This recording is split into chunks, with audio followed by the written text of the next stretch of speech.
पानी, जिसने हमारी धरती को आबाद किया, जिसने इस धरती पर जीवन का आगाज किया, जो हमारे शरीर के कण कण में बसा है, जिसके ऊपर ये सारा संसार टिका है। मानव शरीर का 70% हिस्सा पानी से बना होता है और इस शरीर को स्वस्थ बनाए रखने और नुकसानदायक पदार्थों को बाहर निकाल फेंकने के लिए हमें रोजाना ढेर सारा पानी पीने की जरूरत पड़ती है।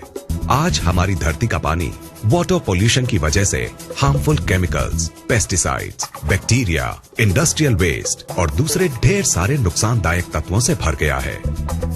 पानी को हमारे घर में पहुंचाने से पहले इस गंदगी को साफ करने के लिए इसमें क्लोरीन मिलाई जाती है, जो इस गंदगी को तो साफ कर देती है, लेकिन इस क्लोरीन युक्त पानी को लंबे समय तक पीने से हमारे शरीर पर कई बुरे असर पड़ते हैं। इतना ही नहीं, कई लेबोरेटरी टेस्ट्स ने यह साबित किया है कि बोतल के जिस पानी को हम सबसे ज्यादा अच्छा और सुरक्षित समझकर पीते हैं, उसकी बोतल्स में ही कैंसर जैसी बीमारियों को बढ़ावा देने वाले डाइऑक्सिन्स पाए जाते हैं। नमस्कार दोस्त, आइए अब जरा उन बातों पर गौर करते हैं जिनकी वजह से आज हम इन बीमारियों से चारों तरफ से घिर गए हैं।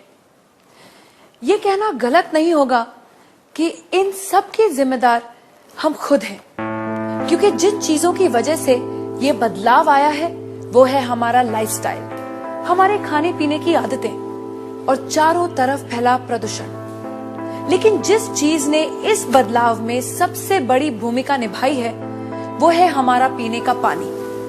ये बात चौंकाने वाली है, क्योंकि हमें आज तक यही समझाया गया है कि अपने पीने के पानी को बॉइलिंग, फिल्ट्रेशन या किसी और तरीके से साफ करने के बाद हमारा पानी एकदम साफ और सुरक्षित बन जाता है।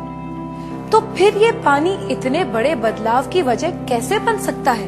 दोस्तों, असल में हुआ ये है कि पानी की सफाई के नाम पर चल रहे क्लोरीनेशन और लगातार हो रहे वाटर पोल्यूशन ने इस धरती के पानी को एसिडिक चीजों से भर दिया है। इस एसिडिक पानी को लगातार पीने से हमारे शरीर के हर सेल में एसिड वेस्ट जमा हो रहा है।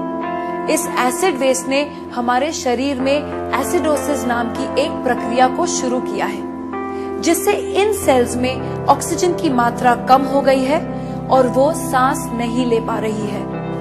ऑक्सीजन में आई इस कमी को दूर करने और इस एसिड वेस्ट को बाहर निकाल फेंकने के लिए ये सेल्स अलग अलग तरह से रिएक्ट कर रहे हैं और इस एक्शन रिएक्शन की लड़ाई में हमारा शरीर कई खतरनाक और जानलेवा बीमारियों का घर बन गया है। अब सवाल उठता है कि अगर हम इस नुकसानदायक एसिड वेस्ट को किसी तरह बाहर निकाल फेंके तो क्या हमें इन जानलेवा बीमारियों से छुटकारा मिल जाएगा? दोस्तों, आपके इस सवाल का जवाब है हाँ, ऐसा हो सकता है। लेकिन सुनने में ये बात जितनी आसान लगती है, असल में उतनी है नहीं, क्योंकि इस एसिड वेस्ट से छुटकारा पाने के लिए हमें अपनी लाइफस्टाइल और अपने खाने पीने की आदतों को पूरी तरह से बदलना होगा। और हम सब जानते हैं कि ऐसा करना कितना मुश्किल साबित हो सकता है। तो क्या इससे छुटकारा पाने का कोई तरीका नहीं है? बिल्कुल है दोस्तों। एक चीज है जिसके इस्तेमाल से हम इस एसिड वेस्ट से छुटकारा पा सकते हैं, और वो चीज है हमारा पीने का पानी। अगर हम 8 से 10 pH वाले एल्कलाइन और ऑक्सीजन से भरपूर पानी को पीना शुरू कर दें, तो हम इस एसिड वेस्ट को निकालकर बाहर फेंक देंगे और हमारे शरीर में कोई भी बीमारी पनप नहीं पाएगी। दोस्तों, इस बात को महान वैज्ञानिक डॉक्टर ऑटो हेनरिक वॉरबर्ग ने साबित किया है और उनके इसी काम के लिए उन्हें नोबेल पुरस्कार से सम्मानित किया गया है। उनके कहे स्वर्ण अक्षरों के मुताबिक, no disease can survive in an alkaline environment, यानी एल्कलाइन शरीर में कोई भी बीमारी पनप नहीं सकती। इन सब बातों को ध्यान में रखते हुए ये बात दावे से कही जा सकती है कि अगर शरीर को स्वस्थ है बनाना तो एल्कलाइन पानी ही होगा अपनाना।